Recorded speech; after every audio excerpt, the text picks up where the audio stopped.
This gentleman just got his 600th career win. Woo! That's right, folks. That's great. 600. Not very many people in the history of the country have been able to do that on a high school baseball diamond. So can we please give a warm round of applause to Mr. 600 himself, Dan Gorbett. Thank you. Hey, what's going on, Dan? I know that you just arrived out at the field. You're in Kidron today, right? Yes, yeah. It took us an hour 20, so we got about 10 minutes for cows, and then we got to take infield. So pretty tight schedule here. All right, we'll try to keep it quick. What is it like on a bus ride for an hour and 20 minutes with your group this year? Describe that. Well, we got a really good group. They're well behaved. I just heard you guys talking about Ontario softball, and we're the same way, where everybody's really supportive, and we've had a lot of away games for some reason, and they don't complain. They just get on the bus and have fun, play ball, and come back and have fun again. So it really hasn't been an issue. Well, I know that you're right in the thick of your career now, but the 600 wins, have you thought much about like the legacy and what that really means, the longevity and what you've been able to do? Well, when I lost my job at Galleon, I was at like 394 and thought, okay, I'll never reach 400. And then I was assistant coach in Ontario and then became head coach there and got 400 and 500. And I retired, and Colonel Crawford pulled me back out onto the field. And now here I'm at 600. So there was a time where I thought 400 wasn't going to happen. And just like that, I'm at 600. Well, you've been able to turn Colonel Crawford back into a powerhouse. You did the same thing at Galleon. What would you say it takes to really build a winner, coach, and get a program on the level with sustainability like you've been able to do time in and time out? Well, you got to start really, with the kids and talking to them, getting them to believe in themselves, the concept of team first. You bring the parents into that conversation. So I think the important thing is that culture that you need to develop, and that's developed in the off-season, talking to kids, off-season workouts. There's not one special, thing you need to do. It's just, there's an old saying, kids don't care how much you know until they know how much you care. And I think there's a lot of truth in that statement. Well, Travis, got to see you Saturday, pick up win number 600, and really impressed with the Eagles, right? Oh, absolutely. Just, Hamilton out there on the mound pretty much did what he needed to do. But then the offense that you guys had, I wouldn't be surprised if every player reached base at least once. But that just seems like that's every Colonel Crawford team that I've seen over the past few years. Just the work ethic that they have in the offseason and now, just how much does that just pay into what they do now? Well, I thought our biggest weakness was going to be hitting. And I told that to my son who was at the game. He goes, Dad, those guys look good at home plate. What are you talking about? I said, I know.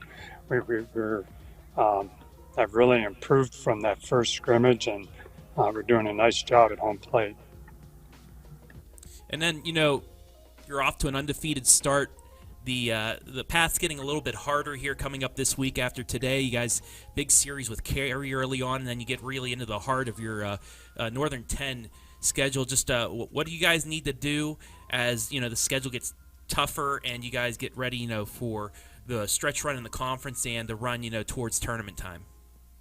Well, kind of our mantra is not, we don't talk about this team, that team that much. Is just get better every day. Are we better this week than we were last week?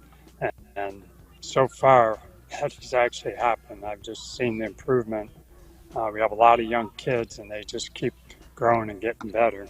So that's kind of the main thing we're preaching, and that's what we've been doing so far. Did you feel like heading into this season, Coach, that you had a roster and the talent level to be Northern 10 champions? Well, because of what I thought would be our poor hitting, I'd have to say no. We have decent pitching with Hamilton, Eachus, and we had Ketterman, and he decided to play track, but these freshmen are pitching, and then Micah Thomas coming back from the injury has done a nice job pitching. So we'll see. But I think this pitching's going to put us in the, um, contention there. All right, Coach, I know that you got a game to get to, so give us a quick breakdown of what it is that you're about to do. What are some of your pre-game rituals that you and the squad make sure that you get in to ensure that you're going to have a great outing? Well, we put a lot of emphasis on throwing and catching. I know that sounds like I'm a little league coach, but so many games are lost on bad throws and balls that should be caught. So we really have the coaches out there, and usually I'm out there when we do the pregame throw instead of making sure they're doing everything right. And so we throw.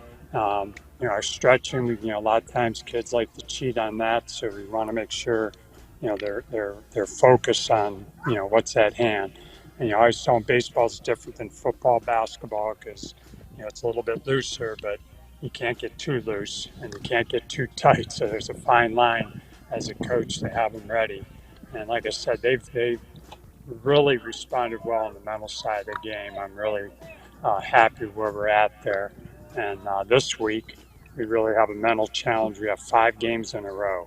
Right. So, and starting it out with hour 20 bus ride. So we'll see how good our mental toughness is going through this week. Well, if there's anybody that can make sure that you're tiptoeing that line perfectly and make sure that they're not too loose but just the right, get that Goldilocks effect, it is you, Mr. Gorbett, Mr. 600. So really appreciate the time, and good luck today. Go 7-0. Why not? All right. Thanks a lot. Appreciate it, guys. Thanks, Have a good guys. night. Thanks, Coach. Good night. All right. Take See care, ya. buddy. Bye. Man, what a guy and what a program, and just he really is. I'm not just saying this. I've been in quite a few dugouts in my day. Dan Gorbett, to me, is like the Tito Francona, where there's just always a perfect mixture of they're having fun, they're loose, they're playing baseball, but at the same time, you're there to do a damn job and make sure that you do it pretty well.